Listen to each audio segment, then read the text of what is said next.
Oh, yes. This is Goldar, and you're listening to Toku's Secrets Podcast. Don't tune us out, tune us in.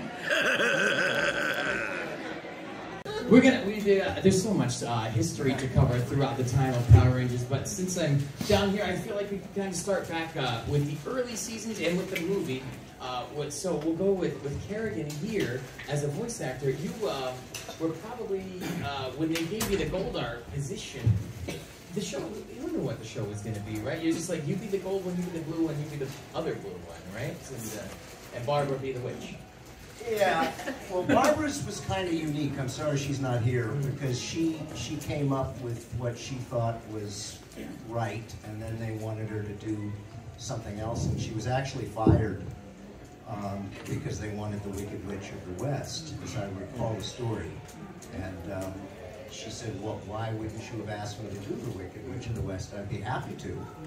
And so somewhere along that path, she wound up showing them that she was the right choice. She was the right choice, and she wound up getting rehired to do Rita, and that's all pretty insane. As far as auditioning, as we always usually do, 99 out of 100 times, if not more, we audition for parts. But in this case, we all came from the Robotech series, and we were all kind of a company, if you will, of voiceover actors. So Tony Oliver, who played the lead on Robotech, Rick Baker, he changed hats, and he was now in the producing role, and he kind of handpicked us to do these evil space aliens, as far as that goes. Babu and Squat, thank you. Mike, sorry, and so yeah, And Goldar started out to be not much of a character, so I didn't really put much emphasis on the voice initially, and then Tony called me about 15 episodes in and said, you better figure that thing out, because you've got a big part, and I didn't have the voice down, so I had to spend about an hour really working to figure out how to make this thing sound big and scary, and yet I could still record for about 45 minutes without a problem. That answers the question. It really does, yeah. And that particular voice, a lot of voice actors get this, we're not doing that right now. It's a taxing voice, right? The Goldar voice. I'm not asking you to present it to us, but you can only do... I would like it. We don't believe it. Ironically enough, there's a lot of air, and as I worked on it, I recognized that air comes from the microphone.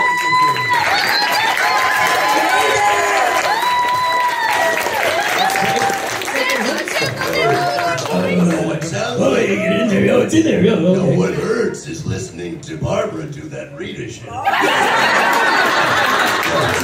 Language! Goldar for president. I love it. I can't lose this round. Keeping it in the evil family, since we're down here, Paul Freeman coming into the franchise for the film, being one of the most fun villains, but having a much bigger, different career. Indiana Jones, so many amazing things you've done.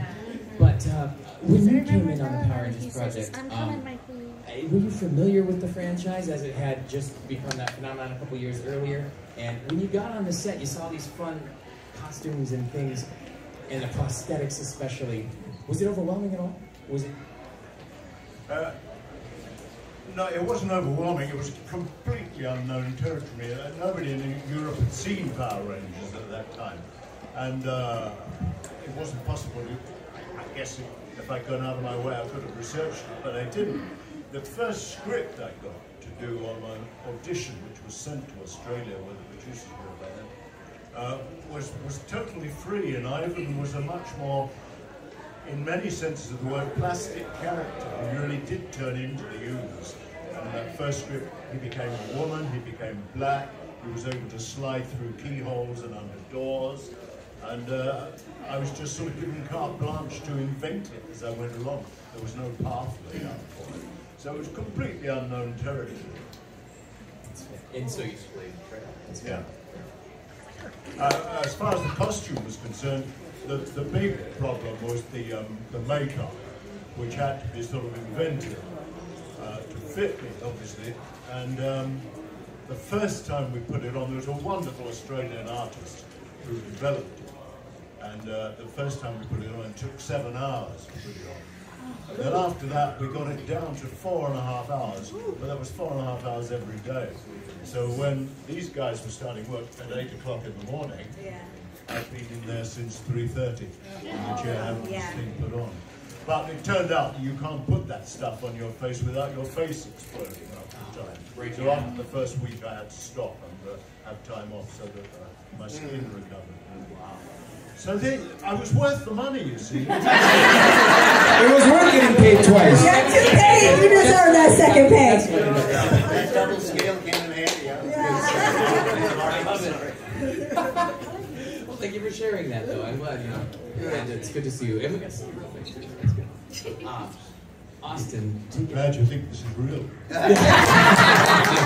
It's like not like the melting effect. It's like I always say too. I watched Indiana Jones a lot of times too. I saw that visual effect too of the melting face. Oh man! I had an old memory, like you guys don't know. I had an old memory of watching it as a little kid. Of that visual effect. Them for life. I blame you. Yeah, I just when I tell them I remember that visual effect. Oh my goodness. 2 pills a day, right? And let's bring it down to you, Mr. Austin. It's great to see you. As far as this panel goes, just like Kerrigan, you were like the first person on the show that's up here, at least.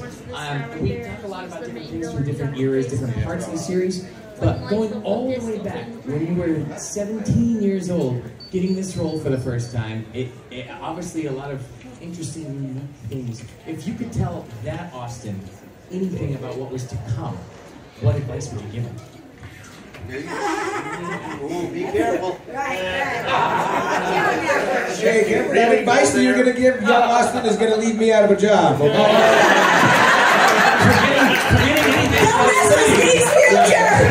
Don't mess with Steve's future. Time is always in That means my future too.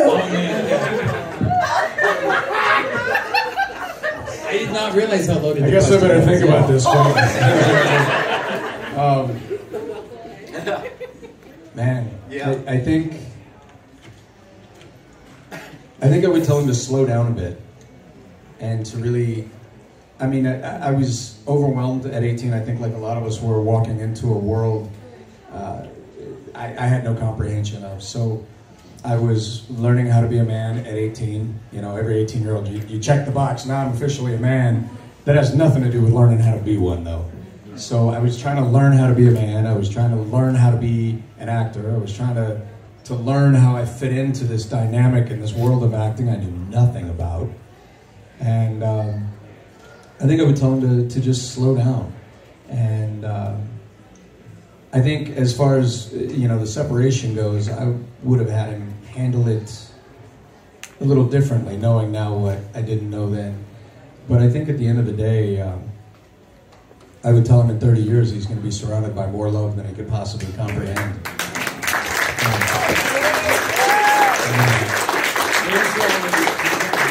That's any human thing would happen. Like we can all look back and say, "Oh, I would do this differently." It's the whole point of learning and growing, and you've done that. We've all done it, and so that's fantastic. Moving down to you though, Karen, it's fantastic. Oh, you just go down the line. Just what a personality! I love it. I love it. I love it. So, when you came in the second season, obviously it kind of piggybacks off of some of that story, obviously. When you all came in, it was right there, but you immediately leapt into the movie, right? So you auditioned in Texas, am I right? And then, what's the timeline? Audition and then Sydney. Yeah, we got on the show and it was like, we had 6 weeks. And 6 weeks we had to shoot 20 episodes. So that was season 2. So yeah, so we were working 6-7 days a week. We were just nonstop, and then we knew immediately when we got the part that we would be going to Sydney, and we had the date. And so I remember that first week, we got on set. They took us to get our passports. We started wardrobe fittings for the movie, and we just were shooting the TV show. Yeah, got our visas. It was like we were just like, oh my gosh, like we got the golden ticket, but we were thrown into the deep end of the pool. So. we just stay focused. And I remember we had a talk, the three of us, and we were like, oh my God, because we didn't know they were leaving. We thought we were joining the cast. Yeah, we were like, yeah, and so we were, obviously, these guys were so popular, we were instantly nervous, but I think we kind of all talked, and we were like, we had been waiting for this type of moment our whole life, so either we were going to be nervous or we were going to be excited. So we were like, let's be excited, and let's just focus on getting these kids to love us. And thankfully, we won them over. And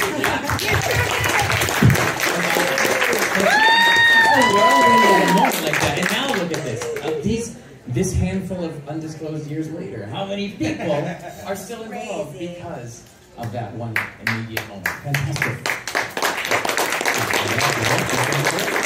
Now, Miss Nakia, you also joined. I mean, that's the thing about all of this. I guess the Power Rangers, it is successional, it's generational. You move down, that's the thing. But when you came on the show, of course, you were filling in where Karan had left off and stepped off. So when you first got into the dynamic, things were a little bit different. Obviously, you're stepping into a cast where you are the only new person. The same kind of question would apply to you here, I suppose. Welcoming, I hope, was the environment. But to step onto an established program already the way they had, what kind of, did you look to any of them or the previous series for any motivation whatsoever? I didn't know what Power Rangers was. Oh, yeah, I was in college at the time, and some of you have probably already heard this story, but I'll be brief. So I was a college student, got the audition, didn't know what Power Rangers was. I didn't know that I was going to be a ranger. They told me to wear yellow, and they gave me sides. I didn't have to do any martial arts. They just asked me if I was a dancer or knew martial arts, and just trusted my word pretty much. And so after 5 auditions and then booking the role, being on set for the first time, I was very, very nervous, obviously. But everybody was very welcoming. Jason, of course, would try to test, like cracking jokes and making, trying to test to see what I was worth, pretty much. But it was fun. I just had the best time. Any questions that I might have had, everybody was very open to answering them. But yeah, I didn't know anything about Power Rangers. I didn't know I was replacing anyone or anything. I didn't learn that until after I remember sitting in the makeup chair and I saw Karen through the blinds walking because she had just finished filming, and then she was pointed out to me, and I was like, oh, okay. And then that's when I found out I was replacing someone. That's not like Kaya. That's Yeah. Sorry. That was Saban. That sounds about right. But it's show business, I guess. I'm glad you stuck it through all of that. You guys are the best. Moving down here, all three of you kind of, for the next segment of questions that I do have, all seem to pertain to returns to the series. Except for you, because you're new to the series. But like, Kat, with you coming back for not only once and always, but the Ninja Steel storyline as well, it was kind of, they built your character to have more of a growth in a relationship, to see things, and it was good to have you back for all of that. When, did you ever stop to think, oh, this is the kind of, I'm playing this character again? Did you bring anything back to it when they came and said, you have a child, you have this Tommy's character, for once and always? Yeah, they kind of indicated that in the comic that Jason co-wrote, The Soul of the Dragon. In that storyline, Kat and Tommy had JJ, so they kind of planted that seed. But the script was different. I don't know if you got did you get the original Once and Always script? I can't remember. I don't think so. I don't think so. The script was a little different because at first Jason was going to be a part of it. So in the original version, you probably read the original version. No, you didn't. Well, in the original version, let me stop asking people and just answer them. It's okay, Kat. You should be cool, girl. Oh, thanks. Tommy, when Trini dies, Tommy goes, he blames himself for her death. So he kind of goes rogue and disappears. And leaves Kat and JJ. So it was a very dark kind of storyline. And then they come to me to try and get him back, to come back, to help them when Rita comes back. So that was kind of the original version of the story. And it was really, I'm really glad that I got to be a part of it. I thought they did a really good job with the characters and kind of showing where they ended up and what happened. It would have been nice to have, you know, a few other people there. We really missed, as well as Nakia, Polly, and Jason. Yeah, it would have been nice to have them. Karen and Johnny's storyline should have been flushed out more. Yeah, but overall, I think they did a really good job, and they only had a very short period of time to. Do the movie. So sorry, I'm distracted. So yeah, it was really cool. Thank you so much. I'm glad you guys enjoyed it.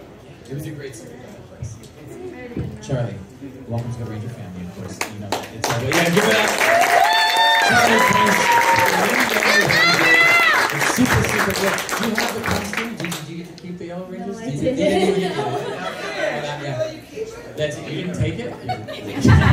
She's a good Ranger person. No, but coming back to it, stepping into the game thing, getting a part of this, was the casting call for Once and Always? Was it for the role that you got? Yes. But I didn't know I was playing the Yellow Power Ranger until I arrived in New Zealand and got the script. Yeah, so I knew when I landed the role, I was like, okay, I'm going to play the daughter of Trini Kwan. Okay, this is great.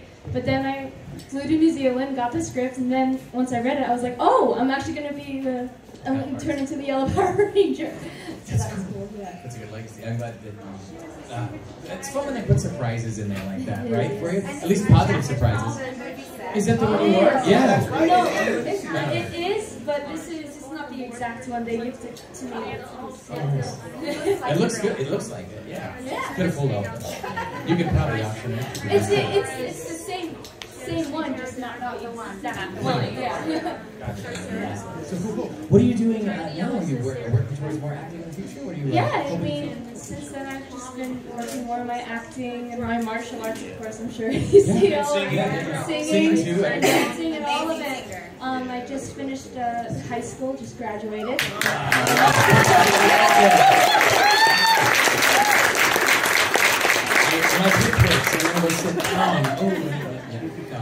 Congratulations on everything like that. So, yeah. And again, on to the legacy. Thank you. Steve Cardenas! You know, I just want to add one little story.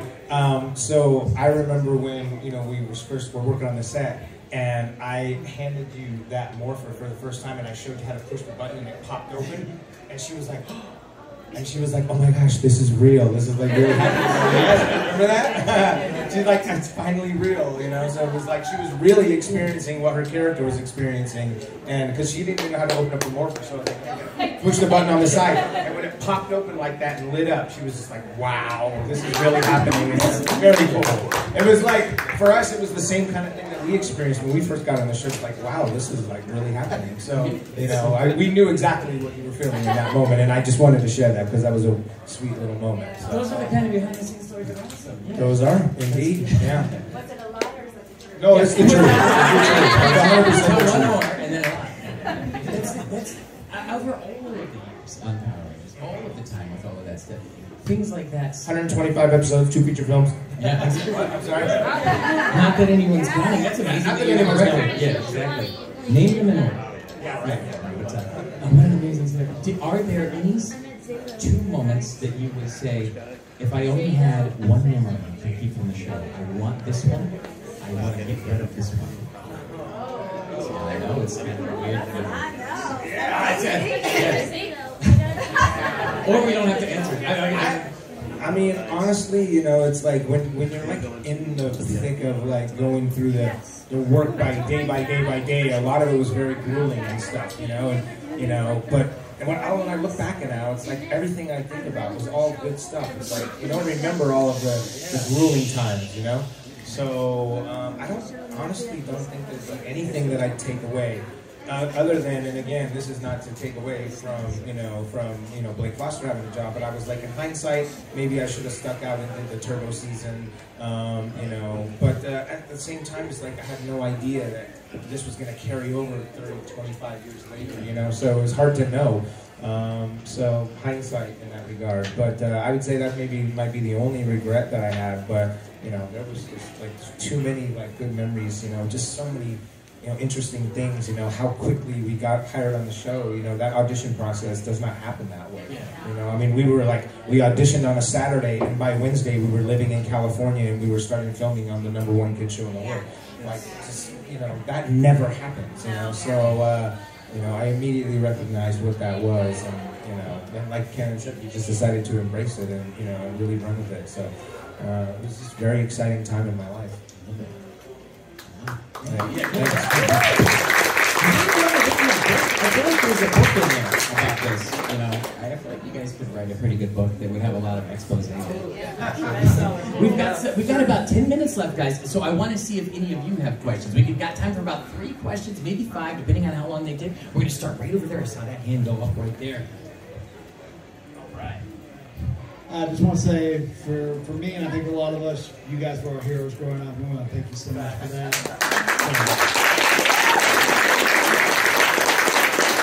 Question just for you guys, and especially specifically for Austin. When did you guys first realize like how big this show was actually going to get or be for a lot of people?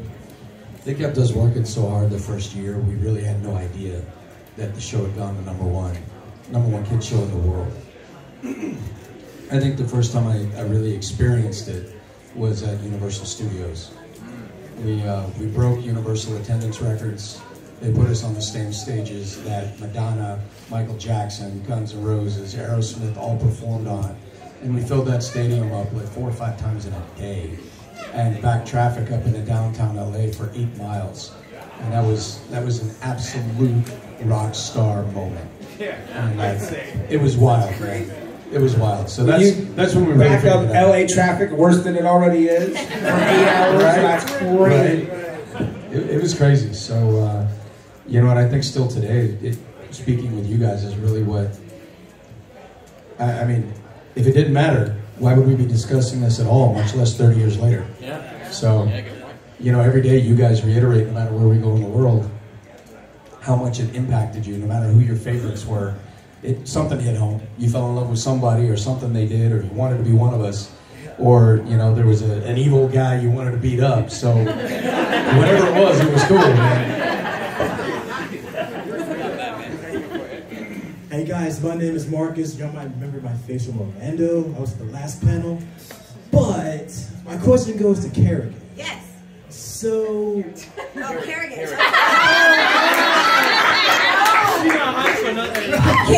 Kerrigan? Yeah. I'm actually counting the VIPs because they're like texting me frantically, like, how much is the final VIP count for the dinner? And I'm like, I'm in a panel. Like he's calling me. I'm like, dude, I'm in a panel. That's confusion though. Tough act to follow. But though, my question goes to you, my friend. So when you actually did the voice of Goldar, my question is, did you actually channel Macho Man Randy Savage's voice? Because I always hear that because it's Wasn't Goldar before Macho Man? Or when did Macho Man? Macho Man was the it's kind of like Rangers. I got you for 3 minutes. 3 minutes of playtime.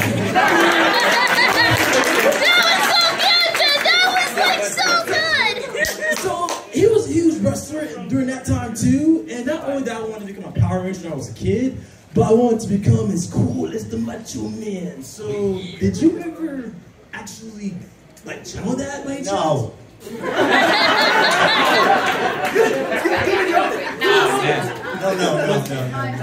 He copied me. We're the #1 show, not him. Your voice never really came through for Macho Man until after Power Rangers. Just a quick quick comment to the shutdown in respects to your question, the first question. Same deal. I was supposed to be at the Universal thing, and they didn't have my name. I couldn't even get through the front gate to Universal, and I had to do all the voiceover stuff in the wings. So I knew all the shortcuts, and I had to go in through another gate because the entire 101 freeway was shut down. And that's when I realized, what in the hell are we doing?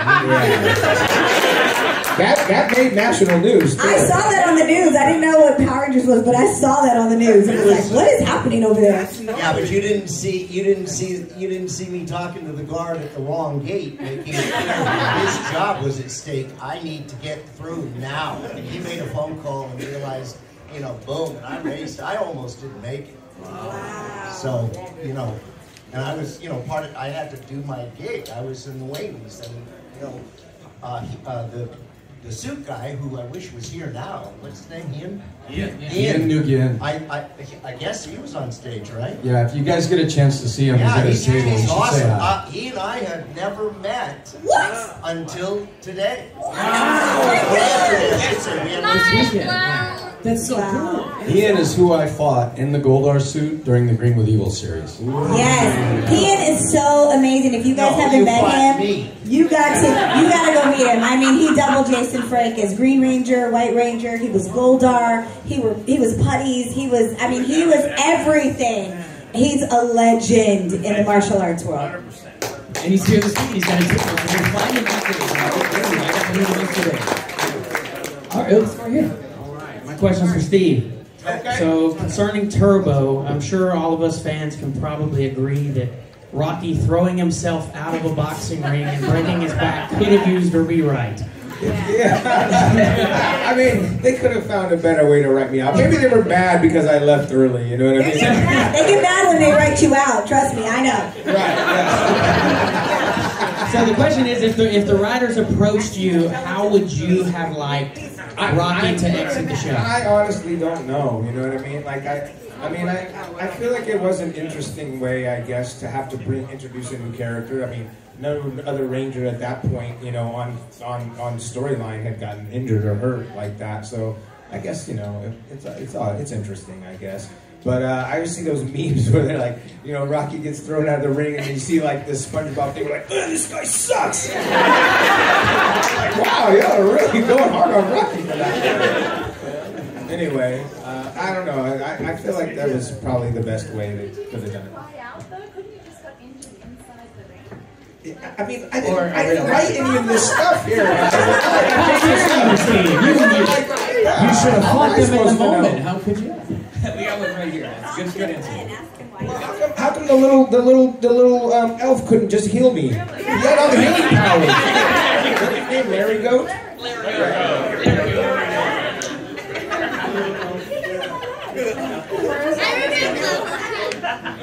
First, I want to say thank you. You guys made my childhood amazing. I believe I became a person because I realized that women can do a lot more stuff than just being on the kitchen. Yes. Thanks to the show. Thank you so much for that. So my first time I saw you guys I was in Venezuela, so I saw the things in Spanish, which is, now that I see you in English, is totally different. But my question goes for Austin. How do you know all the martial arts? Like, how many times do you practice, and how do you feel when the Green Ranger became the White Ranger in the first part of it? As far as martial arts go, I mean, I started when I was 5, and I've been training.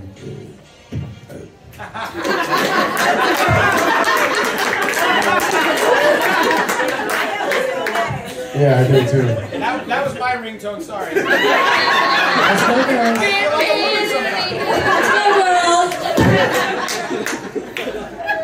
No comment. Yeah, I've been training since I was a kid, and my dad was a Marine, so I moved all around all the time, and it was simple. I could either quit because I couldn't stay in one place long enough to, you know, of course you have dreams of being Grandmaster. First you wanted black belt, then you want Grandmaster, and at least as a child at 5 and 6, that's what I wanted. And I realized that wasn't going to happen. because we moved so much, so it became train everywhere, learn as much as I could from everyone, everywhere I went. So that's kind of, and it still is my journey in the martial arts today. Recently been inducted into the White Dragon Hall of Fame. So it's, you know, it's a lifetime journey. It really is, and it's a different journey for everybody. So if you haven't started, start. Just start. As far as when Jason Frank became the White Ranger, I thought it was great for him. I thought it was great for his character arc. And I think the producers did what they needed to do when they realized I was going to walk off the show because of pay disputes. And so he was naturally a great choice to replace me as a leader. And so I'm happy for him. I think it did well for him. And I'm proud I stood up for what I chose to stand up for. And I wouldn't change any of it. Please give it up, ladies and gentlemen, for the